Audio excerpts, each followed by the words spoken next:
ఆయన తన రెక్కలతో నిన్ను కప్పును, ఆయన రెక్కల క్రింద నీకు ఆశ్రయం కలుగును. కీర్తనలు 91:4. నీతిమంతునికి ఆశ్రయం కలదు, యెహోవాయే నా ఆశ్రయమని నీవు మహోన్నతుడైన దేవుని నీకు నివాస స్థలముగా చేసుకుని ఉన్నావు. దేవుడు ఆశ్రయమును దుర్గమునై ఉన్నాడు.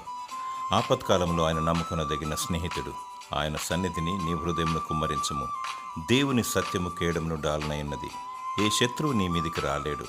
నీతో వాదించువారు మాయమైపోదురు. నిన్ను కాపాడువాడు కునుకడు, నిద్రపోడు. నీ కుడి ప్రక్కన 1000 మంది పడినను, నీ ఎడమ ప్రక్కన 10,000 మంది కూలినను, యాక్సిడెంటు, అపాయము, కీడు నీ యొద్దకు రాదు. మానక దేవుని స్తుతించు, నిత్యము దేవునికి ప్రార్థించు. దివారాత్రములు దేవుని వాక్యమును ధ్యానించు. గలిబిలిని లయపరిచి దేవుడు తన రెక్కలతో నిన్ను కప్పి ఆయన రెక్కల క్రింద నీకు ఆశ్రయమును దయచేయును. దేవుడు తన పరలోక రాజ్యములో నీకు నివాస స్థలమును దయచేయునుగాక. ఆమేన్.